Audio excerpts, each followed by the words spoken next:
वो मोतिहारी के जो मेयर है प्रीति गुप्ता, उनके जो पति है देवा गुप्ता, उनका पकड़ युवाओं में बहुत ज़्यादा है। मोतिहारी की अगर बात कीजिएगा तो सबसे ज़्यादा युवा अगर किसी एक व्यक्ति को पसंद करता है तो वो देवा गुप्ता है, और उसके बाद किसी व्यक्ति को पसंद करता है तो वो मनोज यादव है। तो ये दो जो लोग हैं, इन लोगों की सबसे ज़्यादा पकड़ युवाओं में है। और लालटेन हमेशा से कमज़ोर इसी बात को लेकर के रहा है क्योंकि वहाँ का जो जिला अध्यक्ष हैं लोग, चाहे इससे पहले सुरेश यादव की बात कर लीजिए या उससे पहले बच्चा यादव की बात कर लीजिए या किसी भी व्यक्ति की बात कर लीजिए, ये लोग अच्छा से काम नहीं किए हैं, आपस में लड़ते रहते हैं। इसीलिए राष्ट्रीय जनता दल वहां पर कमजोर है। और राष्ट्रीय जनता दल से जब भी प्रत्याशी बनाया गया, एक बार अखिलेश प्रसाद सिंह को बनाया गया और वो चुनाव जीत गए थे, और उसके बाद में विनोद श्रीवास्तव को बनाया गया, वो चुनाव हार गए। तो टिकट की बंटवारा जो होती है वो सही तरीके से नहीं होती है। अगर कांग्रेस को टिकट जाती है तो कांग्रेस से अगर टिकट जाती है तो वो अखिलेश प्रसाद सिंह को जाए। अब 33 वर्ष का लड़का मोतिहारी में जब मेयर का चुनाव होता है, देवा गुप्ता की बातें कर रहे हैं, 33 वर्ष का कोई लड़का मोतिहारी में चुनाव लड़ने आता है और आराम से चुनाव निकाल लेता है। भीष्म पितामह एक तरफ रहते हैं, मतलब कहा जाए तो राधा मोहन सिंह इनके अगेंस्ट में रहते हैं। प्रकाश अस्थाना को जिताने के लिए राधा मोहन सिंह दिन रात एक कर देते हैं। केशव जी, मोतिहारी लोकसभा सीट हमेशा चर्चे में रहा है और भारतीय जनता पार्टी का किला भी है वहाँ पे। तो आखिर इंडिया अलायंस के लोग क्या रणनीति अपनाएं कि भाजपा वहाँ पे हारे? देखिए, मोतिहारी लोकसभा सीट किसके खाते में जाएगा 2024 के चुनाव में, ये तय कर पाना मोतिहारी के जनता को कंफर्म नहीं हो पा रहा है कि कौन आदमी, कौन पार्टी, कौन सिंबल आएगा 2024 में। ये सबसे इंपॉर्टेंट चीज है। और दूसरा बात यह है कि महागठबंधन की जो बात आप कह रहे हैं कि महागठबंधन कमजोर है, महागठबंधन कमजोर नहीं है। महागठबंधन तय नहीं कर पाती है कि हमारी प्रत्याशी कौन होगा, हमारा प्रत्याशी कौन होगा। अगर ये लोग 2 महीना, 3 महीना, 4 महीना पहले कंफर्म कर दे कि हाँ वहां से हम इस व्यक्ति को टिकट दे रहे हैं और ये पार्टी को टिकट दे रहे हैं, तो ये कंफर्म हो जाता। अब चुनाव आएगा, चुनाव आने से आप 1 महीना, 10 दिन, 5 दिन पहले बताइएगा कि ये आदमी प्रत्याशी होगा। जैसे पिछला बार हुआ, पिछला बार क्या हुआ, आरएलएसपी को टिकट चला गया, अखिलेश प्रसाद सिंह के बेटा 1 दिन में वो पार्टी ज्वाइन की और अगले दिन वो पंखा छाप से चुनाव लड़ गए और चुनाव लड़ने का नतीजा ये हुआ कि वो हार गए। मोतिहारी का सीट किसके पास जा रहा है? जनता दल यूनाइटेड के पास जा रहा है, कांग्रेस के पास जा रहा है, राजद के पास जा रहा है, सीपीआई एमएल के पास तो नहीं ही जाएगा। राजद, जदयू और कांग्रेस 3 ऐसी पार्टी है जो महत्वपूर्ण है और यहां पर हो सकता है कि टिकट जा सकता है किसी के पास में। अगर राजद के पास में टिकट जाता है तो हमारा यह मानना है कि जो युवाओं के लिए, जिनकी सबसे ज्यादा युवाओं में पकड़ है, वो मोतिहारी के जो मेयर है प्रीति गुप्ता, उनके जो पति है देवा गुप्ता, उनका पकड़ युवाओं में बहुत ज़्यादा है। मोतिहारी की अगर बात कीजिएगा तो सबसे ज़्यादा युवा अगर किसी एक व्यक्ति को पसंद करता है तो वो देवा गुप्ता है, और उसके बाद किसी व्यक्ति को पसंद करता है तो वो मनोज यादव है। तो ये दो जो लोग हैं,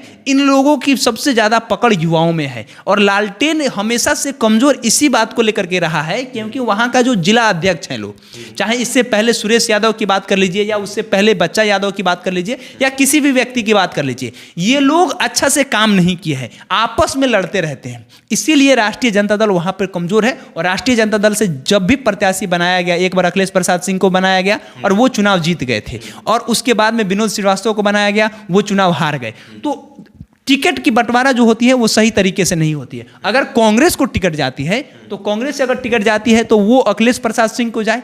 अखिलेश प्रसाद सिंह अपने बेटा के लिए, हर कोई चाहता है कि अपना पुत्र को आगे बढ़ाए राजनीति में, तो अखिलेश प्रसाद सिंह भी चाहते हैं कि हम राज्यसभा है, हम क्यों लड़े, हम अपने बेटा जो अखिलेश प्रसाद सिंह के बेटा आकाश सिंह है उनको चुनाव में लड़ा दे। और उनको चुनाव में लड़ाएंगे तो होगा कि बेटा भी लोकसभा चला जाएगा और पिताजी राज्यसभा रहबे करेंगे। तो ये है केशव जी, सवाल ये है कि राधा मोहन सिंह, देखिए सामने कौन है, भारतीय जनता पार्टी का एक ऐसा कैंडिडेट जो 3 टर्म से लगातार वहां पर उस सीट पर काबिज है। तो देवा गुप्ता, जैसा कि कह रहे हैं युवा है, तो क्यों भरोसा करे देवा गुप्ता? अब बताते हैं हम आपको कि एक पानी जो होता है ना, लगातार अगर वो पानी शांत रहता है तो उसमें कीड़ा जम जाता है। अगर जिंदगी में कुछ उतार चढ़ाव नहीं आए तो आपकी जिंदगी बस कट रही है। तो वही हाल है, 3 टर्म से लगातार ये जीत रहे हैं। 2009 में जीते, 2014 में जीते, 2019 में जीते। जनता भी चाह रही है कि कुछ अलग हो, कुछ हट के हो। चाचा का उम्र हो गया, मतलब कहा जाता है राधा मोहन सिंह को जो वहाँ के लोग चाचा कहते हैं कि भीष्म पितामह है, तो इनकी उम्र हो चुकी है लगभग 75 वर्ष। 1949 में इनका जन्म हुआ। 75 वर्ष लगभग इनका उम्र हो गया, और ये आदमी कंटिन्यू अब सत्ता में बने हुए कब तक रहेंगे? लोग भी इनसे उब गया है, अब युवा की मांग कर रहा है। चंपारण में अगर देवा गुप्ता को प्रत्याशी बनाया जाता है, लालटेन के सहारे बनाया जाता है, लालटेन पार्टी आती है, जैसे कि राष्ट्रीय जनता दल से अगर देवा गुप्ता को मोतिहारी में टिकट मिलता है या मनोज यादव को टिकट मिलता है, तो हमको लगता है कि आसानी से ये लोग सीट निकाल सकते हैं। लेकिन अगर ये लोग उनको टिकट नहीं देते हैं, किसी अन्य व्यक्ति को टिकट देते हैं, तो ये सीट फिर से गंवा देंगे। हम ये क्लियर कहना चाहते हैं, क्योंकि देवा गुप्ता की जो पकड़ है, मोतिहारी में 40-42 वार्ड है, और 40-42 वार्ड में से 35 से 34 ऐसे वार्ड पार्षद हैं जिनको राष्ट्रीय जनता दल में ये व्यक्ति शामिल किए हैं। एक 33 वर्ष का लड़का मोतिहारी में, जब मेयर का चुनाव होता है, देवा गुप्ता की बातें कर रहे हैं, 33 वर्ष का कोई लड़का मोतिहारी में चुनाव लड़ने आता है और आराम से चुनाव निकाल लेता है। भीष्म पितामह एक तरफ रहते हैं, मतलब कहा जाए तो राधा मोहन सिंह इनके अगेंस्ट में रहते हैं। प्रकाश अस्थाना को जिताने के लिए राधा मोहन सिंह दिन रात एक कर देते हैं, सुबह से शाम तक रैली करते हैं, पंचायत में घूम रहे हैं, वार्ड में घूम रहे हैं, पूरे वार्ड में घूम घूम के कह रहे हैं कि हाँ इनको टिकट नहीं, मतलब कि इनको हरा देना है। वो पूरा अपने जान लगा दिए थे, लेकिन देवा गुप्ता आसानी से उनसे टिकट ले लेते हैं और आसानी से वो अपने पत्नी को मेयर बना लेते हैं। राजन तिवारी को एक साथ कर देते हैं, राकेश पांडे को एक साथ कर देते हैं, अनिकेत पांडे को एक साथ कर देते हैं, और ना जाने मोतिहारी के कितने ऐसे बड़े बड़े लोग हैं, उन सभी किसी को एक साथ करके ये आदमी सीट निकाल लेते हैं। तो अगर इस व्यक्ति को अगर टिकट मिलता है तो हमको लगता है कि लोकसभा में ये आदमी बाजी मार सकता है। इस बार तो नीतीश कुमार भी इस बार नीतीश कुमार भी साथ में है। अगर नीतीश कुमार साथ में, और एक और सबसे प्लस पॉइंट देखिए, उनकी जो पत्नी है देवा गुप्ता की, वो खुद जदयू से है, और ये पति जो है ये राष्ट्रीय जनता दल से है। तो अगर ये कोलैबोरेशन साथ हो जाता है, अगर नीतीश कुमार साथ में है ही, अगर पत्नी चुनाव लड़ ले, पत्नी तो अभी मेयर है, लेकिन पति अगर चुनाव लड़ लेते हैं तो पत्नी का भी वोट आ जाएगा, नीतीश कुमार का भी वोट आ जाएगा, और लालू यादव का भी वोट आ जाएगा, और कांग्रेस का भी वोट आ जाएगा, और जो इंडिया गठबंधन के जो भी लोग हैं उन लोग का भी वोट आ जाएगा। कुछ जो बैकडोर से भारतीय जनता पार्टी के नेता है, जो लोग इनको सपोर्ट किए थे मेयर के चुनाव में, वे लोग का भी वोट आ जाएगा। तो आसानी से सीट निकल सकता है। राधा मोहन सिंह को इस बार चुनाव जीतना बहुत मुश्किल पड़ेगा अगर देवा गुप्ता उनके सामने में प्रत्याशी होते हैं या मनोज यादव उनके सामने में प्रत्याशी होते हैं। तो इस बार राधा मोहन सिंह के लिए चुनाव जो है 2024 लोकसभा और मोतिहारी सीट पर बात करें तो राधा मोहन सिंह के लिए आसान नहीं होगा।